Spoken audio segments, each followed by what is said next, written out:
both a honor and a pleasure to introduce our distinguished guest speaker for today's specialized section, Kobaba. He is one of Nigeria's finest and multiple award-winning stand-up comedian residing in the city of Port Harcourt, Rivers State, Nigeria. Kobaba's reputation precedes him. He is a master in humor, very articulate, considerate, reliable, resourceful, and original. He has a reputation for delivering clean and classy jokes. He's very spontaneous, creative, and charismatic, and an entrepreneurial-minded entertainer. Without further ado, please join me as we give a warm welcome to our distinguished guest, Kobaba.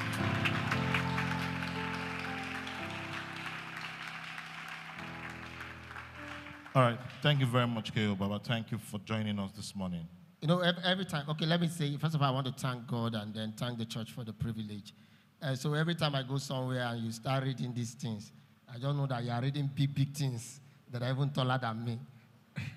Reliable, resourceful, spontaneous. But in all these things, we want to say, God take the glory. Yes, that's what I would say. So I want to thank you so much for having me this morning. I really appreciate the opportunity. And I'm hoping we will share insights and ideas that will make you understand that as a Christian, that you can exist in an industry that everybody is smoking, humanizing, and doing all kinds of fetish things. And you know that there is a God factor. Every day you step out, you will do things, people will see that you are good. People will see things that it is God that is making it happen with you. Yes. I'm talking because you don't have a mic, as you just can hear. Yeah. And like Matthew chapter 5, verse 16 will say, let your light so shine before men, they will see your good work and glorify your Father in heaven. People need to see you as a Christian, that even if you are a musician, a comedian, dancer, whatsoever you do, and they can see that the things that you are doing are different from others, and you are leaving an impression that you are a God person. Yes. You are not carried away. Instead, you are carrying them to the place that they should be. I don't know whether you get what I'm saying. And if I take your mind back to Genesis, every day when God finished creating a thing in Genesis chapter 1, you will see that the Bible will end with this, and God saw that it was good. How many of you remember that in the Bible?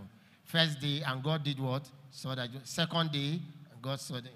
Third day, God saw that. Fifth day, there was consistency in getting good result and delivering good service. Consistency in making sure things are good. It was not like third day, God finished, and God saw that what he created on the third day was not good. He said he would do it again. God was committed to that goodness, to excellence. And that is what I want to tell you, please, as believers. Be committed. Have a work ethics that is godly, a work ethics that will represent good result every day. Let me start from there. God bless you. Please, a round of applause for him. Thank you very much, sir. God bless you. Okay, so my first question is, tell us your story. How did you rise to get to this point of being the most sought-after comedian and MC in this city? My question is, now God, I've been at something else. Okay, I'm a Geo boy. I don't know whether Geo people are here, but I know that there is a branch that Geo people will go. We are not going to pay transport. Yeah. But I'm a Geo boy, and then I'm proud that I can always say this, I'm a Geo boy. So I live in an environment where several persons are cultists, a lot of people don't pay attention to school, the ghetto lifestyle, you understand. And in the midst of all this, because me and Pastor were just talking a few minutes ago, Pastor said he was trained by prayer and fasting. Me too, I was trained by prayer and fasting.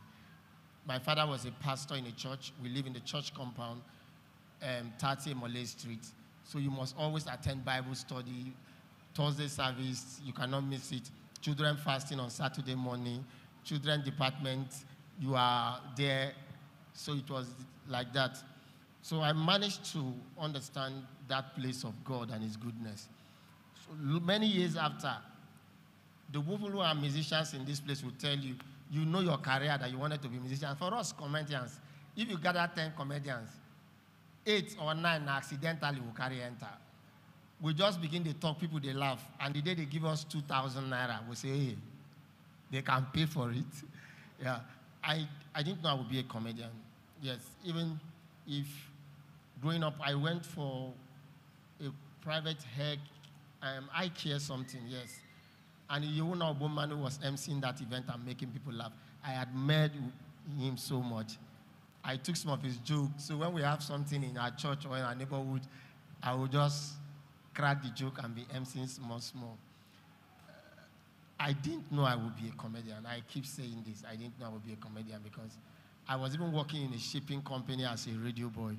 So when I was sitting as a radio boy, I was reading books.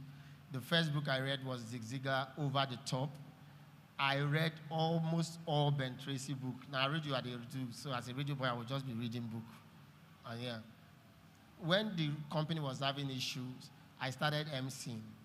From the point where I was working as a compere and emceeing in a small look, I was making people laugh with jokes. With time, I don't know.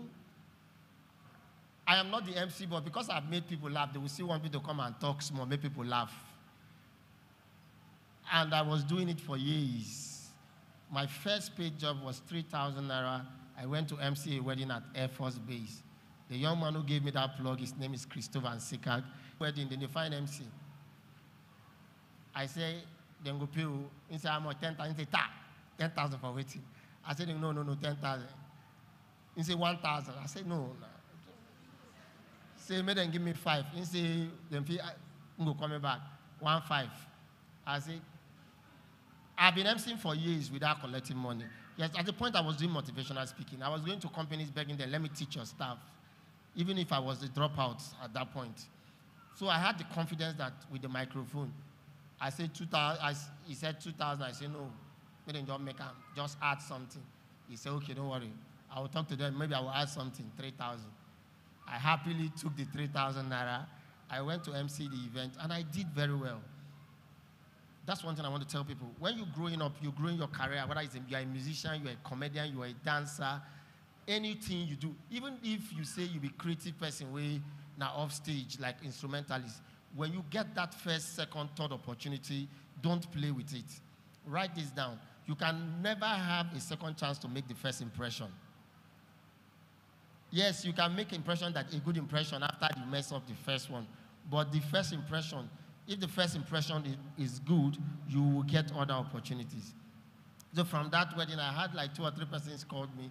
They gave me another 3,000 to MC their event. I can't remember, 5,000, 10,000, 20, 25, 50, 20 again because of Nigeria economy. One day, somebody wanted to do an event, begged me to help talk to some comedians in Lagos. When I was calling them, 500,000. I said, I thought these people they charge. And then I said, no, you didn't come in, I will talk 100,000. And when you make certain decisions because you want to change your level, you will have a lot of people, a lot of rejection. And then later on, somehow, MTN came to do something. Somebody recommended me. MTN paid me 150, then my hair scattered. That's why I don't joke with my MTN line. After then, I still had to go back to 50, 100, 250, 500, 750, this now. And now we do 7 figures or a couple of times. Yes. But the good thing is this. I've been consistent. And when I started, I said to myself that a lot of comedians are not accepted in churches. And because I was a church boy, I'll create a niche for myself, and that I will do clean and classy jokes. Now, so immediately I said I'm going to do clean and classy jokes, I started begging churches for opportunity to perform. And some pastors used to tell me then, they would say to me that, comedy, so now I say, no, my own, they're different. My own, I even church jokes. Someone listen, I now had to go and print a complimentary card. I wrote on the complimentary card, hello, church people, for unto us a comedian is born. And I was using that card specifically to give to pastors and comedy, your church. And the ones who were giving me the opportunities, I was prepared for it. I will create my jokes. I will attach scriptures to it. I will be clean. I will not be vulgar. I will be inspirational. and I will leave a lasting impression on them. And pastors keep hiring my service, and were now telling others about me. One day I did a comedy show. Let me tell you the title of the comedy show. I invited several pastors, because another thing, you must be strategic, you must be very, very visionary. And I paid Arena Event Center. Arena Event Center just came out then. And I invited plenty pastors. Some didn't come, some sent the assistant. And it was just a comedy show for pastors. Laugh, O ye servant of God. And when I finished that event, most of them went back and they invited me to their church. Yes, I've moved into mainstream. I don't just do church things now. But let me tell you, whether you see me perform in concerts, in clubs, in schools, in companies, it is basic for me that I must go in there, I must stay clean, I must stay classy.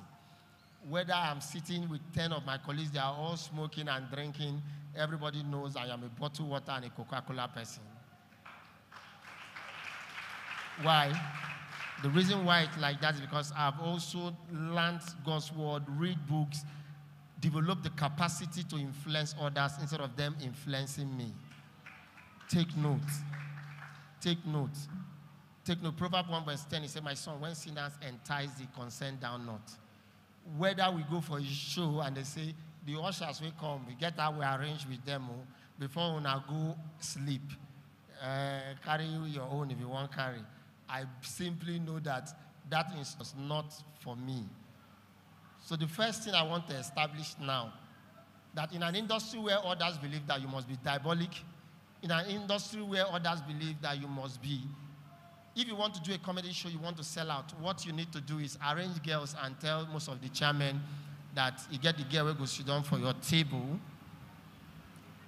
after the thing. But yet in this town, there are still some of us, not just me, practice that, and we still sell out.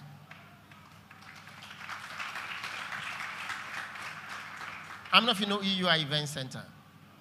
Yes, it's the 5,000 capacity. I've used that 2 times. I've felt like the impact of God when I'm doing that.